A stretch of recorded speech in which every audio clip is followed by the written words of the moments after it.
வாசித்தீங்கன்னா அது ஒரு பெரிய கல்ல வச்சு என்ன பண்ணிடுறாங்க, அந்த வாசலை அடைச்சிடுறாங்க. இப்ப இதெல்லாம் அவங்க பார்த்துட்டு இப்ப கடந்து போயிடுச்சாங்க. ஆனா ஓய்வுனாலேனா எல்லாவற்றையும் பரிமாணத்தை ஆயத்தப்படுத்திச்சு. என்ன பண்ணாங்க, ஓய்வு நாள்ல ஓய்வு இருந்துச்சு. இப்ப அதிகாலை எப்போ வரும், அதிகாலை எப்போ வரும்னு சொல்லிட்டு அந்த காலையில என்ன பண்றாங்க, எழுப்பி அதெல்லாம் கொண்டுட்டு கல்லறை இடத்துல வராங்க. இப்ப அவர்களுக்குள்ள ஒரு கேள்வி, இந்த கல்லை நமக்காக யாரு புரட்டி போடுவா? ஏன்னா அந்த கல் என்னவா இருக்கா, ரொம்ப பெருசா இருக்குது.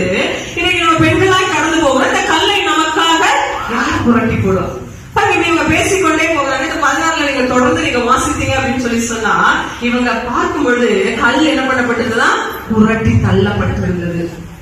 இன்றைக்கு நீங்க ஆண்டவரை பார்க்கணும்னு போல இன்னைக்கு ஆண்டவருடைய காரியத்துல இன்னைக்கு துரிதமா நீங்க செய்யணும்ன்ற வாஞ்சியோடு நீங்கள் ஓடும் பொழுது, இன்னைக்கு ஆண்டவருக்காக என்று சொல்லி நீங்க தியாகப்படுத்தி நீங்க கடந்து போகும் பொழுது, உங்களுக்காக என்ன பண்ணுவாங்க, எல்லா காரியத்தையும் அவர் ஆயிடுச்சு. முடியாத ஒரு சூழ்நிலைகள் தான். அதனால பார்க்க முடிச்சுதான், முடியலையா? இல்ல, முடிச்சு.